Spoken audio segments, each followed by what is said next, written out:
is about that time that we wanted to get started, and I see no reason not to jump right in. And I want to start by thanking everybody who's with us today. We really appreciate your interest in joining us for this conversation. We're excited to have a great group of panelists joining us, and I'm really happy that we have a good turnout to talk about an important topic. We hope, during these challenging, unusual times that you're all joining us with good health and high spirits, and looking forward to, contributing to the conversation today. So my name is Rebecca Smetana. I am the Director of Partner Relations for the Global Learning Collective. So if you haven't yet heard about our consortium, we are a group of 5 specialized partner organizations. You can see the logos listed here. So our members include the Asia Institute, Athena Study Abroad, Campus B, SIPA, and EDU Africa. And for our session today, we have 2 of our member organizations with representation on the panel, and 2 of our institutional partners have representatives joining us as well, which we're excited about. The decision to host this webinar came after our last webinar in May, where we focused on the future of student mobility, looking at the changes to the field that have been coming, and as a result of the global pandemic we're facing, and relevant trends, and looking ahead at how the field and we as colleagues are adapting to what's going on, and looking ahead and making positive change. During that session, we had a really spirited Q&A, and a lot of questions came out specifically about virtual exchange. So we thought it would be valuable conversation to continue on this topic and provide a couple of concrete examples of how our member institutions are working together to create some really valuable opportunities and programs in this space. A couple of housekeeping items I want to share before we jump into the content. So first of all, we are recording this session. And so after the fact, we'll be able to share the link with all of you who registered. We'll also post it onto the Global Learning Collective's YouTube page and onto the website as well. So just keep that in mind as you think about what you want to share, and that sort of thing, though we encourage you, to keep an open mind. And if you have thoughts, we welcome them, of course. We decided to host this session in the regular Zoom meeting platform to hopefully encourage dialogue and exchange. We have admitted everybody with a muted microphone, and hopes that you'll keep that muted throughout the panel portion. And then as we launch into the Q&A at the end, you can chat us your questions, and if there is comments that you want to share with the group, let us know, and then we can turn on your microphone for you and encourage dialogue in that way. Because the chat generally is to everybody in the room, if you prefer to chat us something specifically without those comments being shared with everybody, you can feel free to send your questions or comments to me privately, and then I can address, as the moderator, those questions to the relevant panelists. So feel free to use that private chat function, or of course you can share your comments publicly if you'd like that as well.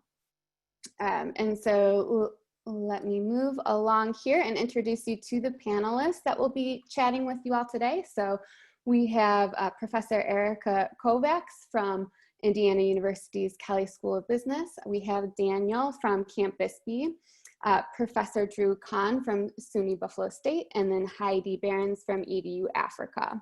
I have asked that they share a little bit more about themselves before they launch into their individual portions of the presentation today. And so without any further ado, we want to introduce you to the first case, and I'll turn it over to Erica to kick off the conversation. Oh, hi, good afternoon, everyone. My name is Erica Kovacs. I'm a clinical professor here at Indiana University, Kelley School of Business. And I'm going to talk about my experience with this course, D272. Actually, D272, we have 18 different sections of D272 every spring. So that means our sophomores in the undergrad, they are able to go to 18 different countries, and they apply in early September, then they pick So it's very exciting. Then we meet in December, we talk about the country. And so, well, I'm Brazilian and I take students to Brazil. So this is our photo of 2019. So last year we went to Brazil, we went to São Paulo and Rio. In our D272 course, we take 23 to 26 students to each one of these countries. And then into 2020, we had already arranged, we had already selected, actually they have to apply and then they are selected, a group of 26 students to travel to Brazil in May. So we had to change. So this is a photo of Ambev, one of the visits we did last year. And this is our classroom this year, about a month ago. That's when we finished our D272 virtually in Brazil. So yes. So well, actually just a little bit more about D272. About 65% of our students, undergrads, they do study abroad, and this is a short term. So we spend, it's an 8-week course. We study about the country. We do a country analysis here at Cali for 8 weeks. And after that, we travel to the country 8 to 10 days, depending on the country. So the original setup for us was from March 9th to May 18th. So we would have 8 weeks of classes here, and then we would go to Brazil for 10 days, also to Rio and São Paulo. The course is 3 credits. We were supposed to have 16 classes on campus, so 8 weeks. Then we would travel, we would have company visits, we would have a case competition with Brazilian students. So we do a country analysis here, and then we'd have a case competition with local students, a couple classes at FEA USP, a university in São Paulo. And besides that, we usually do some cultural experiences. So we go to some capoeira workshops, forró workshops. We visit museums, some food markets, and some sightseeing. We go to the Christ Redeemer. So it's a mix of cultural and academic experiences. However, well, everything changed. Brazil is really struggling with COVID. We didn't know that in March, but when the COVID cases started increasing, we made a decision on not traveling to Brazil. So we had 1 week of in-person classes. That was beginning first week, the week of March 9th. And we ended up having only 2 classes in person instead of all the 14 classes in campus and 14 classes online. Of course, they were very excited because we had met in December. They were planning since December to travel. They had done a lot of research about Brazil. So we changed that. And instead of doing the visits, we had to change the syllabus, change the class, and we decided to do some online talks instead of the visits. So we had 5 companies coming to our Zoom sessions. So we had the CEO from Philips Latin America, we had Global TV, we have the Brazilian American Chamber of Commerce, Southeast United States. We had a marketing expert, we had an English school in Brazil. It was really interesting.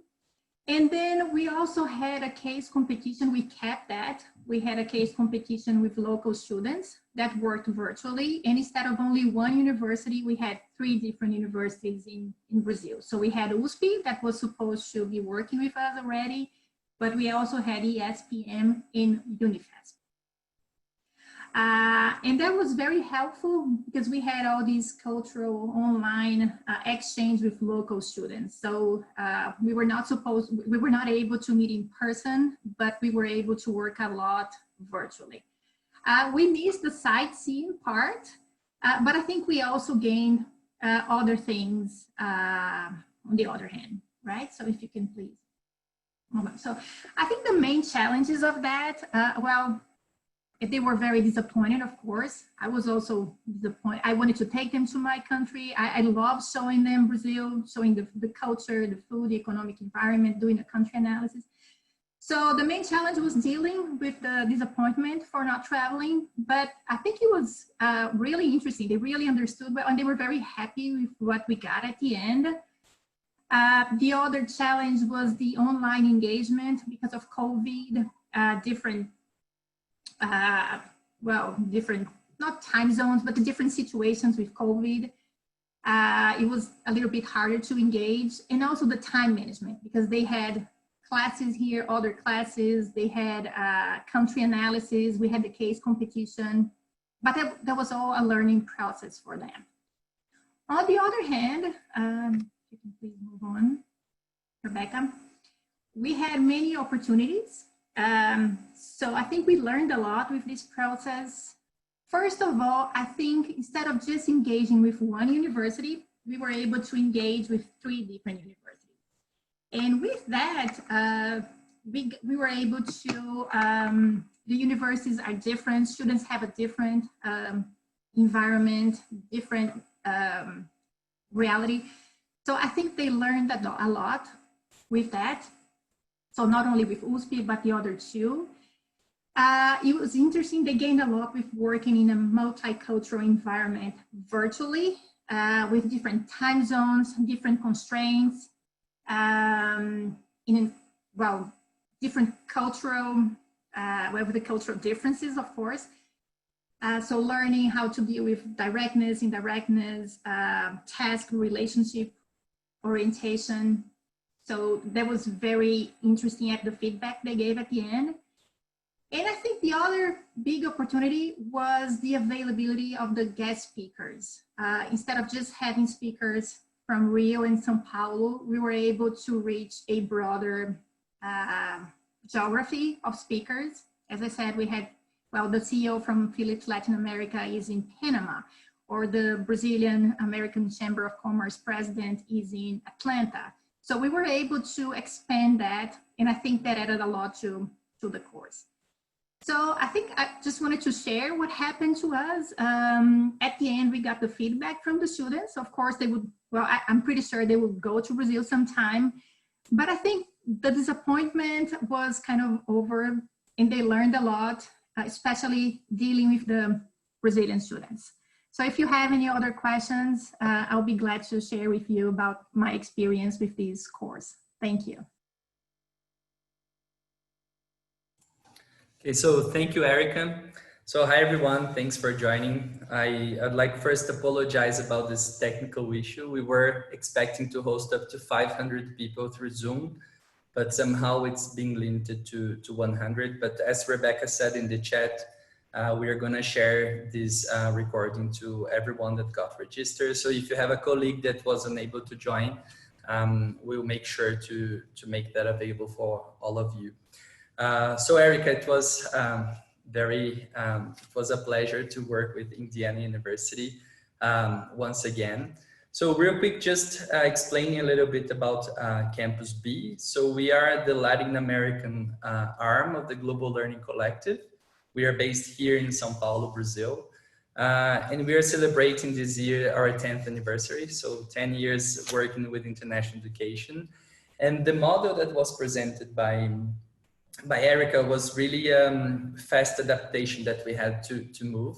So by the time we knew the program got canceled, until the first interaction, which was the introduction to the Ambev case, was about 4 weeks. So we had to be very agile on this process. And since the beginning, we were working with Erica on the learning outcomes and objectives. And yeah, because of this fast time, I would say that probably we're one of the pioneers to move to that virtual module. So I would like to start with the COIL model in order to compare to see how it's our role as an in-country partner. So I'm sure that most of you are familiar with the COIL model, the Collaborative Online International Learning from SUNY. There are other very good initiatives coming up. For example, the BRAVE, the Brazilian Virtual Exchange from FAUBAI, which is the Brazilian Association for International Education, which we are part of. And basically, the COIL deals with the relationship between universities in different countries. So the professors collaboration, the student collaboration, the credits, and so on. So if we move to the next slide, so a little bit about our role of in-country partner on virtual programs. If I could summarize our role with one word, that would be bridge. So we connect many parts. For example, the first role would be connecting university from country A to university to country B. So sometimes this connection already exists. In the case of Indiana University, there was already a partnership with the University of São Paulo. And then we were able to add 2 other universities. Then I'll explain a little bit why we did that. The second role is to connect with external organizations. So us as in-country partners, we usually do that for the in-person experiences as well. A lot of the faculty-led programs, they visit organizations, they visit companies, they visit government institutions, and we can translate that to a virtual experience as well. We can have company talks. In the case of Indiana, students were able to talk with multiple companies, and some of them were organized by us. The third role is to connect with the cultural workshops and activities. So we did that with the group after Indiana, and it was a very good experience, a cuisine workshop. So we sent all the students 2 weeks in advance a list of ingredients they can buy in the United States through Amazon or through Walmart. And then they were making that together with a Brazilian chef, and they could taste pão de queijo and brigadeiro. Those from Brazil that know Brazil probably know what I'm talking about. And I think last, number 4 would be to manage like the general program management, to make sure the students will have meaningful interactions, to have these engagement check-ins. So we create groups, WhatsApp groups with the local students and the foreigner students. So they were working together and we were making sure this connection was happening. The agenda management. So when we don't deal only with 2 universities, but we deal with external organizations as well, that makes the agenda more complicated. So and we are the one to connecting these dots and also have backup plans set up. So we're dealing with technology, and if something doesn't go well, we have to have some backup plans. Then to the next slide, and this is my last slide, some learned lessons in future programs. The first one is the importance of students' engagement. So we received the feedback from the students, and we saw that the students that interact more each other, they had a much better experience. So this is number 1. Sometimes we just think that putting together in an online room the students that are the same age, that is the same thing in different countries, they will connect and become best friends. That's not the reality. We have to motivate them to engage. The second one is that diversity matters, and that's why we choose to include 2 other universities with the Indiana project. So instead of having students from just one university in Brazil, we had from 3 different universities, a federal one, a state one, and a private one. I know that we can have a lot of diversity within one university, but if we have multiple universities that are different from each other, the chance of us having a bigger diversity is higher. For instance, we had students that never talked to a foreigner before that were engaging in this project. And like as future program, we have virtual internships. So we were able to design a virtual internship program within 10 weeks. So we were very fast to move from an in-person program to a virtual internship module.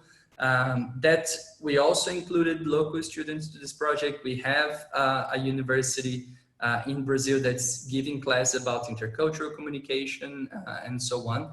This program started 2 weeks ago, and we have 16 students from the United States, from multiple universities join that.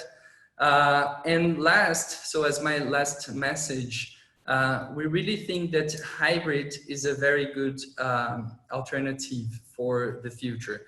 We've been running a hybrid program since 2012. It's a group from MBA from the United States, and they do consultancy with Brazilian companies, with Brazilian students as well. This program was always, since 2012, hybrid. So students start interacting with companies and local students in January, in March, during spring break, they come here, and then they go back to the United States and have 2 more months to finish the project. We saw that this spring break course had to be canceled due to COVID, but probably this was the program that suffered the least for not having the in-country part, because the students were already engaging. So I think it's easier to transform a hybrid program to a 100% online program than changing from a 100% in-person program to a 100% online program. So I think that's it I had to share now. Thank you, everyone. And Drew, the online floor is yours. Thank you. Thank you, Danielle. Thank you, Rebecca, and thank you, Erica, for your comments. I know you're going to hear from my partner, Heidi, from EDU Africa shortly. Thank you all for being here on this, what is a lovely day in Buffalo, New York. I said that because I don't always get to say that. It can be chilly here. I am a professor at SUNY Buffalo State. You've heard SUNY a couple of times. SUNY is the State University of New York. It's a very large system, 64 campuses, and nearly 1 million students. So I don't teach all of them. I just teach my students at Buffalo State, and Buffalo State has about 9,000 students. We're also the proud diversity flagship of the system. So over 60% of our students are non-white. So we rally around that, and it's a particular reason why most of my research is in East Africa. I'm a theater professor, but my research is about bringing theater and the power of story, more specifically outside of the theater, and teach valuable lessons with story as a vehicle in 3 really important pillars of community building, identity exploration, and conflict resolution. So we do this all over Buffalo, and once a year, and also the United States. And once a year, I have the great pleasure of bringing a cohort of students, 15 to 20, to the remarkable country of Rwanda, where obviously reconciliation has been a key part of their future and their present. And we also work through the Ministry of Education in Rwanda and help them with their new national curriculum, which recently in the past 6 years moved from a knowledge-based curriculum to a competency-based curriculum. President Kagame said, what does it matter what Rwandan students know if they don't know what to do with what they know? So I thought about that statement, and I think he lapped Western education with that one statement. And I think it's much of what we need to bring back to the United States and to Western education as well, this sense of competency. All of our work is about applied research. It's the doing of making stories. And as you can see in these pictures, it's a very physical piece of work. So when COVID came upon us, my work's about standing in circles, and there's a lot of rubbing up and bumping into each other, holding hands. So we had to adapt quickly. And the work of virtual education has always been a part of the success of the work that we do, but it has expanded in a way that I'd like to share with you as we continue to talk about that. Another thing that's important to know is that I'm the director of a program at Buffalo State called the Anne Frank Project. And with there's a website there, please do jump in on that. But the Anne Frank Project uses story as a tool to teach conflict resolution, community building, identity exploration, primarily in oppressed communities and marginalized communities. The Buffalo school system is a typical United States urban school district, broken and trying to repair itself. And we bring the power of story into the classroom and remind those students that they matter and their stories matter in a very hands-on way. the curricular sequence with my students in Rwanda and soon to be Kenya is that we spend a whole year. So we spend a whole semester, the spring semester, preparing the students for the cultural immersion. Obviously, the 1994 genocide against the Tutsi in Rwanda, some of the things they're going to see and experience, as well as training them to train teachers. So through the Ministry of Education in Rwanda, we train teachers to use story-based learning. We train about 80, 85 teachers in the Muhanga district of Rwanda. And those teachers are from about 50 to 55 schools. So our impact after about 36 hours of training is 30 to 40,000 Rwandan students. And we've had some really good data, and we're really proud of the work and the collaboration we're doing.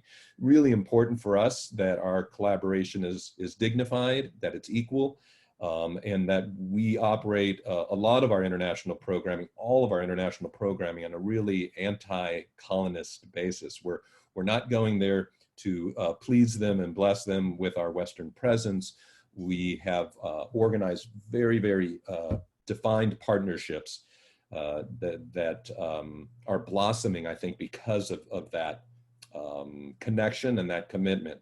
One of the ways that we sustain and work in between the visits is that we do virtual training with the teachers every week. That's both in Rwanda and Kenya. And that maintains and sustains our relationship. So when we do see each other, it's obviously nice and wonderful, but it's not the only time we're connecting. So we do have a history of very raw Skype or Zoom connections with our partners in both Rwanda and Kenya. So just to come back to that curricular sequence, we prepare our students for a full semester. We go to Rwanda typically in July, obviously not this semester, and that's going to be Kenya as well. And then the whole cohort of students is in a class with me for the fall semester, where they are processing and unpacking that very intense experience and discovering the gifts and skills that they have through the building of a story, a play. And at the end of that semester, they will have that play that's inspired in Rwanda.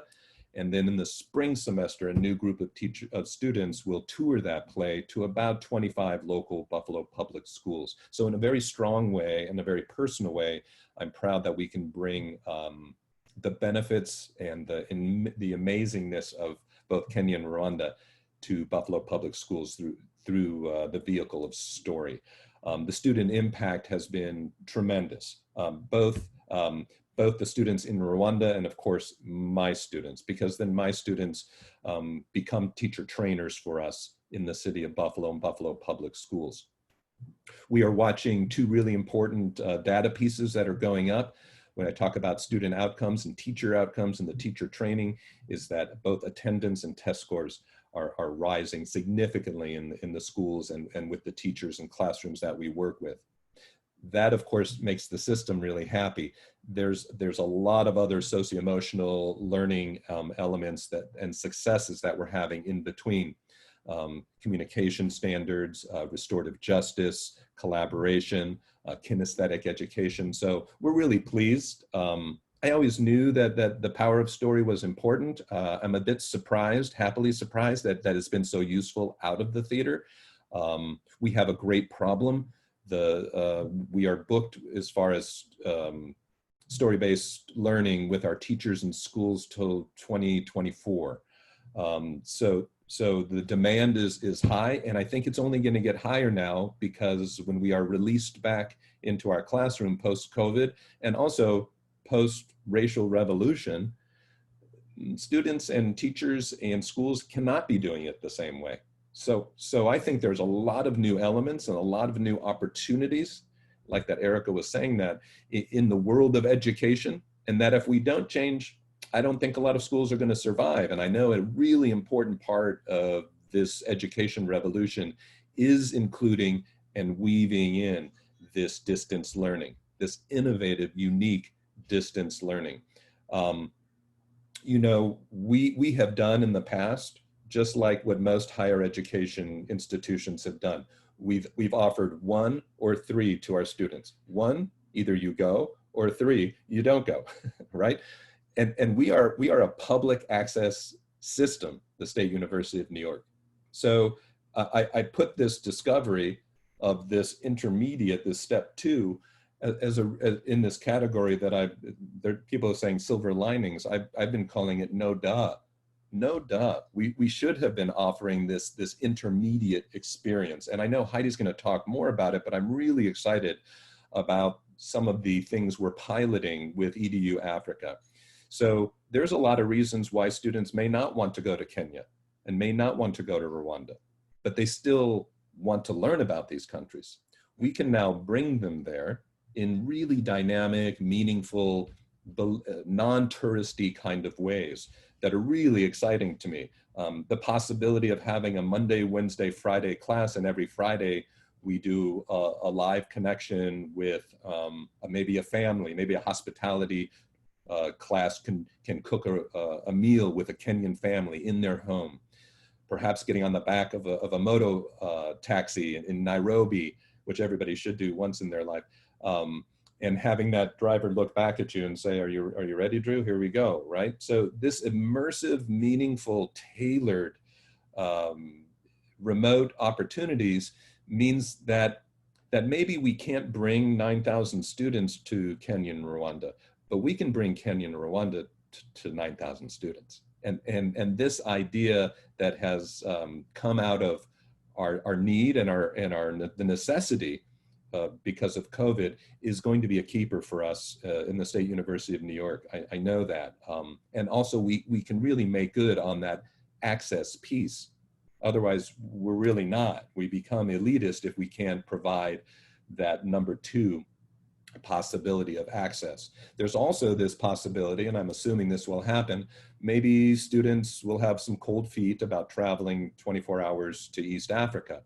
Well, maybe after that initial remote experience where they've built some relationships and they've erased some myths about that continent of Africa, maybe they'll say, okay, now I'm going to go. Now I want to go, now I can go to Rwanda, because all of that stuff in my head has been cleared because I've had that experience.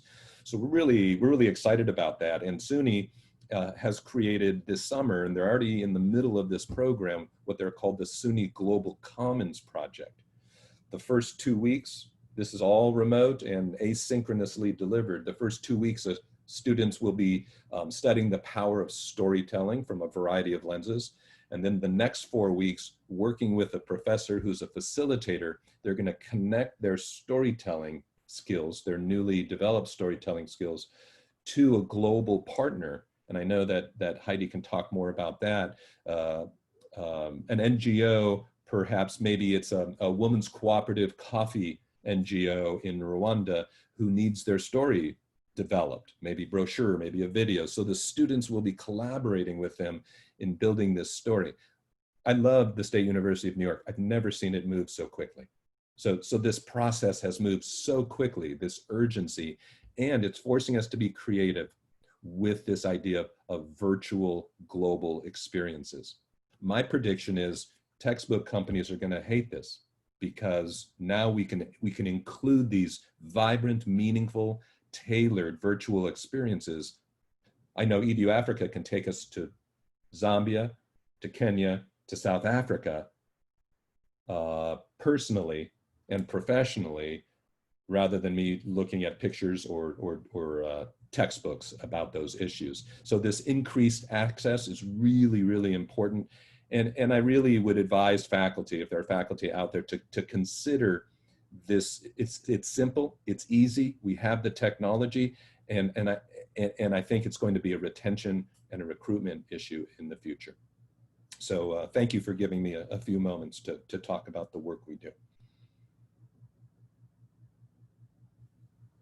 Thank you so much, Drew. It's always inspirational to hear you speak because you're so passionate. And thank you, Rebecca and Daniel and Erica, for having me join you today on this panel. I'm really grateful that I get to speak to you about EDU Africa's approach to virtual exchange. As Drew will know, because he's been really a sounding board for us and an amazing partner as we've sort of gone through this virtual exchange journey. It really has been a journey for us to arrive where we are at. And it started from a very simplistic place, as Drew mentioned, When COVID hit, we were thinking, wow, how our students can no longer come to African countries, so how can we bring African countries to them? And then we watched a seminal webinar that the Forum on Education Abroad hosted on virtual exchange in summer 2020, Ideas and Resources. And I think our perspective was just blown. And we realized that virtual exchange is actually an existing pedagogical field, and that we really had a lot to learn about how to do it excellently and how to do it well.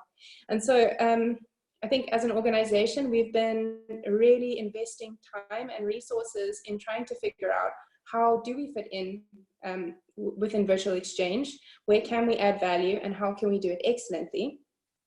And so what we've done is we've developed these prototypes in the 4 regions that we are based in on the ground, namely Kenya, Tanzania, Zimbabwe, and South Africa. And we are in the process of currently trialing those prototypes out so that we can figure out what best practice looks like for us at EDU Africa. And we're actually currently in the midst of a virtual exchange week, which is really exciting. We've done 4 out of the 5 sessions so far, and we have our last session running tomorrow. And we just received amazing constructive feedback from all sectors of the international education community. And Rebecca, you can go on to the next slide. Thank you. So before I go on, it's probably instructive for me to just give a definition of what virtual exchange does mean for us at EDU Africa, because the term has different resonances in different contexts. For us, it means structured, facilitated, and sustained virtual engagements between students and various individuals, entities, and institutions. And like our traditional study abroad programs, our virtual exchange programs are guided strongly by our transformative learning goals, which are intercultural competence, global citizenship, personal growth, intellectual growth, and professional development.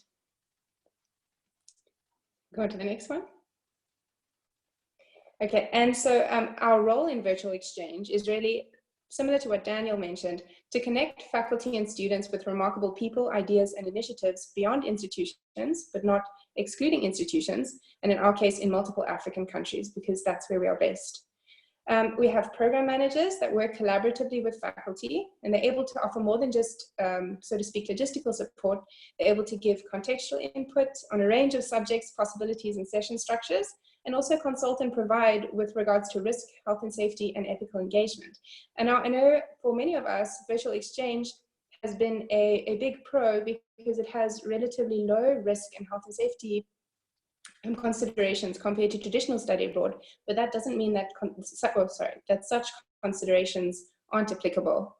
Students can still be at risk on virtual platforms, and they can still be security and privacy and other ethical engagement issues to take into consideration. And so our program managers are always happy to be a sounding board and to consult with our clients so that we can all adhere to best practice, be responsible and sustainable. And then we've got in-house program facilitators to assist with the reflection and session facilitation online, as well as a tech support team that works on the back end to ensure smooth delivery of sessions, bearing in mind that we are operating on the African continent and smooth delivery can be interpreted in different ways. As you can see, I'm sitting in the dark this evening. I do apologize for that, but my electricity is out. And then our tech support can also help us relieve that administrative burden that often comes with virtual engagement, such as sharing of recordings, sharing of materials and assessments, handling registration, sign-ups, things like that. Okay, so our 3 models that we envision going forward are all related to customized faculty-led virtual exchange programs, and they look as follows. The first is an independent virtual exchange program. So this would be a program that is designed in collaboration with a faculty member or members and is delivered entirely remotely. The second is a hybrid virtual exchange program that has a virtual exchange component linked to a travel on the ground in-person component. And then the last is the one that I'm probably the most excited about, and it's the one that Drew alluded to, and it's an embedded model where you take virtual exchange principles and curation and include it in sort of traditional classroom instruction. And I think this has the ability to really revolutionize the way that we learn, democratize knowledge, I was just saying the other day, I did my bachelor's in language and culture, and I never engaged with anybody outside of my university class. How amazing would it not have been to be able to have a snippet of Kenya in my normal Monday to Friday instruction. Yeah, so very, very excited about the possibilities of the embedded model. We can go into the next, thanks. And then I just wanted to share some of our learnings on translating experiential experiences to virtual ones. I think for us as an organization at EDU Africa, a mind shift was really needed when we started thinking about virtual exchange. I don't think that you can just duplicate what you do on the ground with students and then have it work online. It's not the same thing. And so to really just change our mindset to think about adaptation rather than duplication, and to allow ourselves room to reimagine what international engagement can and should look like through these platforms. There really is that opportunity for us to delve deeper. And then also just to be aware that even a simple adaptation that seems the same will look different and require different skills. So for example, our reflection sessions are imperative to our on-the-ground programs, and they are a vital part of our transformative learning philosophy. We don't believe that transformation can happen without proper reflection. And so we needed to embed these in our virtual exchange programs as well. And while we are able to host really effective and powerful reflection sessions online through breakout rooms on Zoom and things like that, the content, the delivery, the engagement strategies that we've used have all looked a little bit different to the way that they would on the ground. So just to keep in mind those adaptation techniques. And then with regard to our VE week, or virtual exchange week, that's currently underway, we've just received a huge amount of affirmation that we're on the right track, that global learning and student internationalization objectives can be achieved virtually. I think for us at EDU Africa, we are really committed and believe in the transformative power of physical in-person study abroad. It's, you know, our bread and butter and the, you know, the primary thing that we do. But we've just seen with these virtual exchange platforms, transformation is possible as well. And that's really powerful and really exciting. And I just wanted to share one of the testimonials with you. Cecilia Lati says, as a bicultural social worker in training and researcher, this session, which was our Tuesday session, affirmed my belief that educational enrichment can be wonderful virtually. And she says, well done to us. Okay, it's just some information on how to collaborate with us if you are willing. I do encourage everybody that's registered today and that sees this to get in touch with us if you want to chat about virtual exchange, even if you're not interested in the program. We really, really love to chat about this topic, and we're really interested in it, and we really want to get better and share what we've learned with others as well. If you are particularly interested in a program with us, you can request a proposal on our website, which is www.eduafrica.com. And then once you've filled in that form, you'll see that there are many different fields for customization. As mentioned previously, all of our programs are tailor-made according to the faculty members' needs. So once you fill that in, we will get in touch with you, connect you with a relevant program manager in the region where you would like to build a program and collaborate and implement from there. Okay, so just to sum up, for us, virtual exchange is something to be embraced, not feared. We recognize that it's not new, we didn't come up with it, and it's a, you know, an established pedagogical practice, and we've still got a lot to learn, but we're really excited for how far we've come. Virtual exchange can be an incredible complement, but it's not a replacement for traditional study abroad, and it's also not limited to study abroad, so it can be applied to traditional classroom settings as well, and it's definitely part of our future. And then I wanted to just end off with a quote from Dr. Shai Al-Butler, which just really spoke to me. It says, don't be so quick to take what existed before and attempt to recreate it for a post-pandemic world. Instead, sorry, can you go back, Rebecca? I don't have it memorized, thanks. Instead, engage in a critical and deliberate assessment of what worked and what did not as we chart our new path forward. What new things are we prepared to reimagine in a way that defies the norms of normalcy, to embrace the extraordinary? And I think moving towards VE and understanding it better and implementing it well is really a way for us to defy the norms of normalcy and embrace the extraordinary, both in international education and in higher education in general. Thanks. All right, thank you, Heidi. Sorry about that transition. I think my finger stuck on my touch mouse a couple of times there. But thank you so much, Heidi and Drew and Erica and Daniel, for all that you've shared, for all your contributions to the conversation. I think it's been really valuable to hear how you've adapted to virtual environment and have been thinking about the value of these experiences for your students and increasing access to new student populations, those that might not be interested or able to travel. So I think there's a lot of really positive things that have come from this. It sounds like for each of you, and I appreciate your willingness to share. We do have some time. I would love to open it up to questions from the audience. So if y'all want to, feel free to think about what's on your mind and chat those into the chat box, either in a public way, or you could send them privately to me as well. And I'd love to kick it off with a question of my own, specifically to you, Heidi. I've been really impressed with how EDU Africa has taken on the opportunity to really dive into the virtual exchange world, and you've developed some pretty thorough examples of programs and itineraries. And I wonder if you could comment on some of the more experiential elements of the international programs that you've worked into the itinerary. So it's pretty easy to imagine how you can deliver a lecture or something like that in a virtual setting, but could you comment on some of the more cultural or experiential activities that you've worked into your programs for EDU Africa? I think rather than speaking to specific activities, it's more useful to speak broadly about the design of the sessions. And I think as long as you prioritize participation, student interaction, and then this is something that Drew taught me, is student exploration, so that students can take autonomy and actually be sort of co-learners and co-investigators in the session. There will be an experiential element to it. And then coupled with the reflection is so important. And it's something that we've picked up on. We've always known it, I guess, but in this VE week that we've just done now, the sessions that have had breakout rooms and have had that space for dialogue and discussion and debrief have been so much more powerful than those where interaction has just been passive, or just put something in the chat if you feel that you really want to chat about it. And yeah, so I think just making sure that participation and interaction is encouraged in whatever session you're doing, whether it's got an intercultural learning outcome or whether it's a sort of academic outcome related to specific discipline, and then coupling that with intensive and intentional reflection. That's the key, I think, for us. Great, thank you. I hate to keep you on the spot again, Heidi, but I wonder if you might address this question about technology. And first of all, we had somebody ask, just out of curiosity, how you're online without electricity. But then another question asks about the issues of technology and access. What are the cost and access issues and the types of technology that can really support student engagement? So Heidi, if you want to comment on that, and maybe Daniel to follow as well, how y'all are looking at the access question.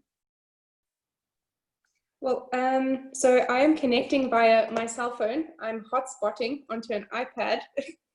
So I have 3 devices in front of me and many candles, and then I've got a torch. So all of these things are working together to bring me online for you this evening. I will maybe rather speak to our partners' access as opposed to student access, because I think one of the ways that we add value is really connecting students to organizations and initiatives that they maybe wouldn't have been able to connect to through a university. So say, for example, community-based organization or an NGO or a grassroots initiative. The reality is, I'm sitting here without electricity here myself. It's very difficult to connect and to meet sort of on an equal playing field at times when technological constraints are at play. And so for us, access also relates to how do we grant our partners access with students in a responsible and ethical way. And so we will make sure that whoever is contributing on any of our programs has a data plan or has a dongle or a device, or can come to our offices, or we'll arrange transportation and things like that as well. So that I hope I'm answering the question correctly. So that sort of access isn't really a problem, because some of our community-based organizations don't even have a laptop.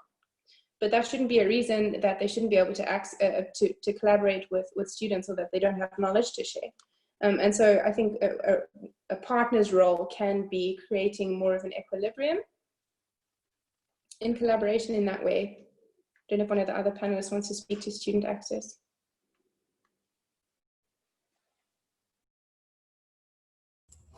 Okay, so if I could complement. So in terms of costs, I think we can for sure tell that a virtual exchange or virtual study abroad is certainly less than a third than the cost for a regular program, because you don't have costs with flights, with hotels and all of that. So that makes the experience more accessible. Regarding the type of technologies, I'm sure there is still a lot of new things that will come up, maybe virtual, VR and so on. But right now, I think the technology that is available in terms of Zoom or Google Meets or WhatsApp and so on is enough to do that. And I mean, when we interact local student, all of them, they are higher education students. And I mean, at least in Brazil, in a lot of countries, being at a university is already a very big privilege. And the connectivity of them is super high. So if we are able to motivate them to engage through WhatsApp or through other apps that they are already used to use, this is what makes more successful, I guess. So I think, so just to summarize, I think although there are still new technologies that I'm sure that will arrive, what we have right now, it's more than enough to do this interaction. So most everybody or every tertiary student has a phone that has a camera and has connectivity and so on. I hope I answered your question, Laurie. All right, thanks to you both. I'll move to the next question and maybe ask Erica if you could think about your answer to this, and then maybe Drew as well. So what are your thoughts on key individuals engaged with these projects to be built and designed and launched within short, medium timeframes? So who are the key administrative leaders, vice presidents, deans, et cetera, that maybe Erica, you needed to engage with to get this program or the experience that you worked on to actually happen? And Drew, are there key folks that you see yourself working with as well? Okay, well, here at IU, we have at Kelly, we have the study abroad office, and they were very fast. So we talked about, we exchanged a lot of ideas about what to do.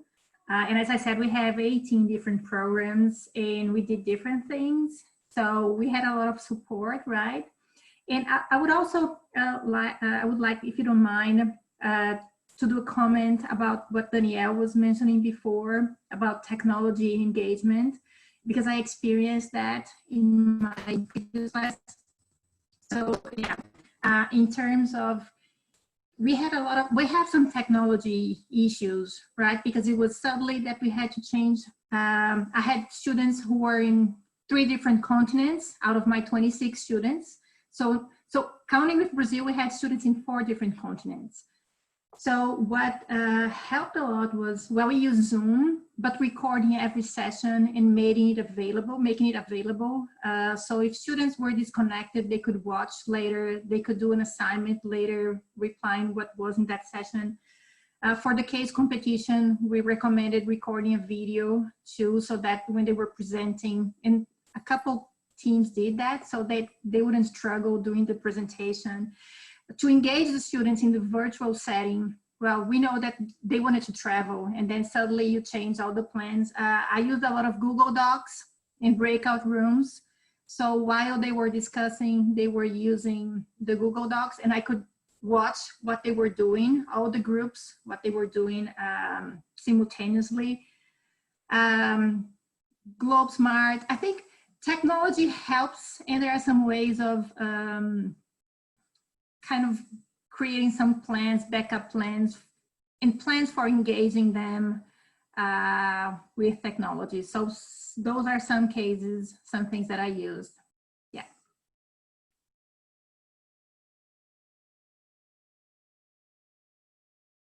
All right, great, thank you. Drew, did you have anything you wanted to add about, the key folks that you would need to work with and collaborate with to launch some of these experiences, or who you work with on your projects as it stands? Yeah, I think any faculty member or staff member who leads international education knows that you have to build consensus, and you have to do a lot of legwork on campus. You have to build relationships. And, to me, I make that process very transparent to my students, because that's the learning model for international education as well, is that relation. If there's one word that I would ever say after 12 years of bringing students to Africa and other places internationally outside of the US, it's that you have to build relationships, meaningful, trusting relationships. I'm very fortunate. I work on a campus where our president and our provost and our chief diversity officer and our vice president are really, really excited about our students traveling. And part of I feel like a responsibility that we can't just come back with pictures on Facebook of our students with cute kids in the village, because that's the colonizing, right? We have to give them some opportunities and platforms to process in meaningful ways. So when our students come back, they are featured in 2 or 3 nights of sharing their story with the campus, and not just PowerPoint. Sometimes they do a cooking class, sometimes they do dancing, sometimes they do poetry, but you get to see tangibly the transformative possibilities. So I think it's a really important relationship between us and the senior faculty. They don't owe me anything, but we do have an agreement that when I take our students away, they're going to come back and share their gifts with the campus, and I think that's really, really important, to have that reciprocal and balanced and dignified relationship. The other element quickly about technology is that I just keep on asking my students, because they've been on phones and virtually communicating much longer than any of us since they were born. So even when I started in March and we had to go remote, I said, how do you guys want to do it? And they said, can we not do the Zoom rooms? Can we just FaceTime? I said, sure, absolutely. And then they felt empowered too, right? They felt like it was like they had a hand on the steering wheel as well. It saved me money on the Zoom subscription too. But the idea that giving our students choices and then rolling with those choices, being prepared to follow through, I think is really important. Definitely, thank you. We have a lot of great questions coming through here. So I'll move on to and summarize a couple of them together. There are questions about marketing to students, how to really appeal to students about the value of these experiences. And when you think about a travel-based program, it's easier to really communicate how life-changing that experience could be. So do any of you have thoughts on the ways in which you can really market or share the value of this experience to students, and how you can communicate and make it, you know, that life-changing sort of experience that they might be seeking? Anybody have thoughts on that? So I think, so we've been hosting a lot of groups over the past years. And sometimes I see that there are students that come, so they are physically abroad, but they are not mentally abroad. So you can go anywhere in the world, but this device here can attach you to your local home. And so you can still using your language and still connecting with your friends there, although you're physically abroad. So I think the challenge now is how to make students then mentally abroad, even if they are not physically abroad.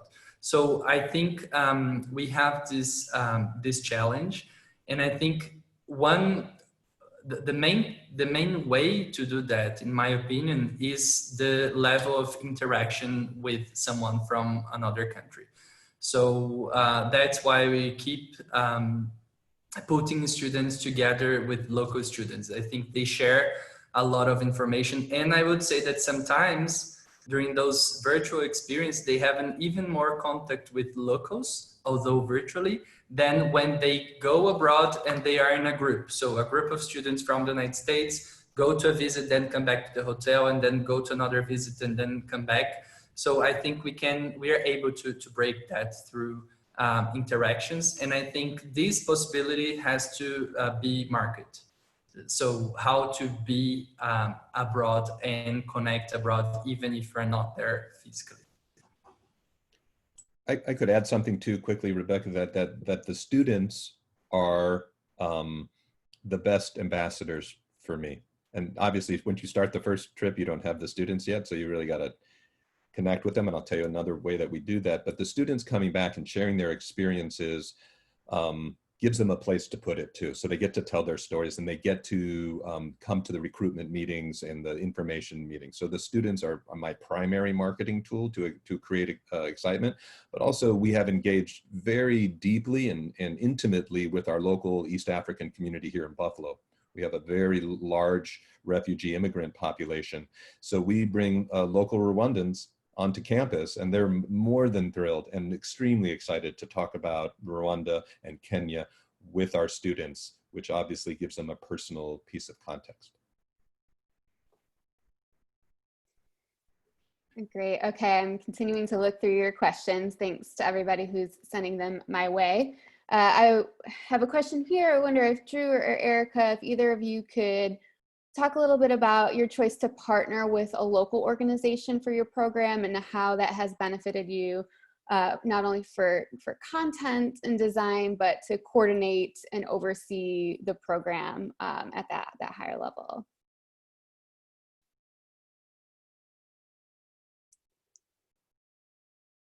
Okay, I can answer that. Yeah, well, I think it helps a lot having a local. Well, I'm Brazilian. I could be organizing that in Brazil, but it's much easier. It helps a lot having a partner in Brazil or a local partner. Well, then we show the learning. We work on the learning goals or the learning outcomes, the course goals together, and I think actually we have been working in this course for about a year, right, Daniel? For about a year or so. And especially in a shift like that, it was so helpful how we had so much flexibility to change everything from physically to virtually. So I think it adds it's a lot of support in the country. It helped us a lot. So we discuss what is aligned with the course, with these specific learning outcome, either culturally or in terms of classes. And we work together. We've been working together for a long time in this course specifically. I would say again, Rebecca, relationships are really important. And honestly, we couldn't do our work without our partners like EDU Africa. And we have another partner that we work with in Rwanda as well, GEI, Global Engagement Institute. But listen, you can come and try to bring students, but you really have to develop those lines of communication. And EDU Africa has these personal relationships that they've shared with us. So I really don't feel like they're professional. I feel like they're more personal, and that we have an obligation to return. And I'll be blunt. I mean, I'm a Mzungu. I'm a white guy, and coming to a continent like Africa, particularly Rwanda, which is not nearly as diverse as Kenya. There's a lot of understandable mistrust. So I would also say time, that you really have to give time to nurture these relationships and really be aggressive about maintaining and sustaining these relationships before, after, during. And then when you return, those relationships give the students access in ways that are much very below the surface.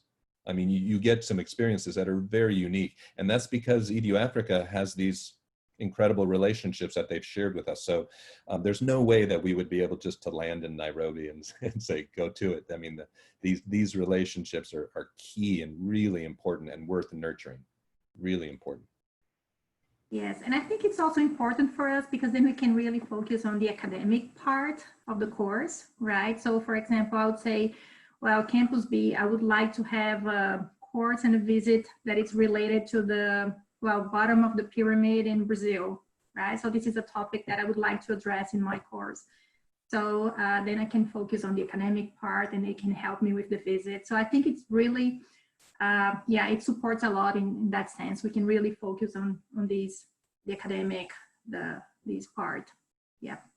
And I also see a couple of questions, Rebecca, about ethics and when do you go through the slums? I mean, we've been through refugee camps, and sometimes, there are lines that you're going to have to navigate and negotiate, but having local trusted people helping you with those not so you could get in necessarily, but to understand really culturally respecting when to not go, and when should you tell the cameras are off, or maybe it's just not appropriate at this time and things change.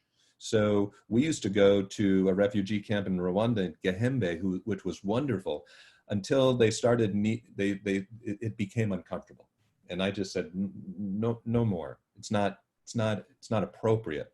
So I think that those questions I'm saying about ethics and privacy have to be navigated, and I don't know, Eric, I see Erica nodding. You have to navigate and negotiate that all the time, and staying in touch with your partners and with my partners throughout the year really helps, because I'm not surprised. I get progress reports, right?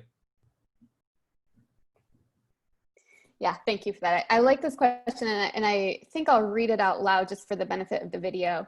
The question is, and this is what, Drew, you were responding to, is, are there any field experiences that present ethical dilemmas for visiting virtually, like an indigenous community or an informal slum community, or a situation where bringing in a video isn't appropriate, and how are you able to overcome these issues? Does anybody else on the panel have comments about the ethics with delivering content virtually that you've thought about or worked through? Yeah, I think those dilemmas, they are for both virtual or in person. So it's something that's related to either case. For example, we typically take some groups in Rio to visit slum community, but there are many ways to do that. So there are some tour companies in Rio that sell like a safari that you go and take pictures of it, guided by people that don't live there. And this is something horrible to do virtually or in person. What we do, we work with a community. So it's a group, a cultural group within a community. They are the ones that talk about them. So I think we have to be very careful when we do that. We have to have very well explained what are the reasons why we're doing that, and why are we there, and why we are collaborating together. We had an experience of a virtual experience in a favela in Rio, and it was very, very good. So someone from there was kind of making a tour of his house and then explain how it is to live in a place like that you are probably a few feet of the most expensive neighborhood in Rio. So this is, we can open a very rich dialogue in a very respectful way. And in my opinion, that works in both virtual or in person. I think that's basically the same. Yeah, thank you for that. I want to ask this question to perhaps Heidi, really anybody on the panel, if we think beyond just East Africa. The question is, how do you all include the field trip virtually so students do not miss out on the beauty of going on safaris or some of these cultural visits in the countries or destinations that they're learning about and traveling to? So how can we get students to travel in the virtual sense and really expose them to, you know, the culture and the community surroundings? Okay, so I'll try and answer that one. It has been a bit of an internal debate with us organizationally. How do you bring in a safari on a virtual platform? But from an academic point of view, I just keep on saying we need to go back to the learning outcomes. What are the learning outcomes? Does a safari meet a learning outcome? And if not, we probably shouldn't be including it. However, if it's an ecology program, or if there's a sustainability spin that we can put on it, maybe there is a useful and instructive way for us to include, you know, those types of elements in a program. But again, they won't look the same as they would on the ground. And I don't think it's instructional to say put a GoPro on someone's head and then just, you know, go through the Masai Mara and, you know, do a live game viewing. I think that there's a lot of opportunity with a virtual platform to really curate these experiences for students. So to maybe have an element of that, but to keep it shorter, whereas a game drive might be, say, 3 or 4 hours in real life, maybe have a 10-minute section and then have a critical discussion on that, and use that space that you do have functionally, instead of trying to recreate something that they would see on the ground, because like I said before, it's not going to be the same. And I think once you get past that morning of trying to recreate something that can't happen, that's when magic happens. So that would be my advice. I like that. Thank you. And then we'll allow this to be the last question here. The question is, transitioning from travel to virtual program formats, how has the length of the program been impacted? Are you trying to maintain the same number of contact hours in a virtual format that you would typically in a travel program? For example, would a 2-week travel program equal a 2-week virtual program? Anybody want to volunteer for this question? I can maybe just comment. I think it really depends again on the learning outcomes that were in place for the in-person program and how you are translating those onto the virtual platform. I think we have to be very careful of things like Zoom fatigue, and you know, just because a student is at home all day doesn't mean that we have that full day like we would maybe have had when they were in person. But I think it's just useful to go back to your learning outcomes, see what you wanted to achieve when the students were in country, and then just think creatively about how this could maybe look different on an online platform. And again, how can you maybe curate that so that you can achieve the same outcomes? And then maybe that will only take 2 or 3 days. Maybe it'll take 3 weeks online. I don't know. It depends on sort of what you come up with in that design process. But I think that's also the value of customization. And that's why I love what we do so much, is because no program is the same. And yeah, I hope that answers the question. Yeah, so I agree. I think it depends a lot on the learning outcomes.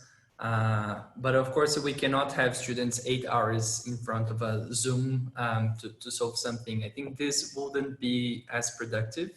So in my opinion, I think because students might have more flexibility on timing in an online program, we can make, for example, a 2-week in-person program into a bit longer for an online program with the same content.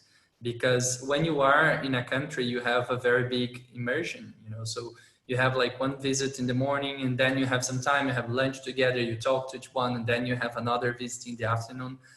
It would be, in my opinion, not productive to just translate the exact amount of hours of in-person experience to an online experience. So yeah, I hope that answers your question.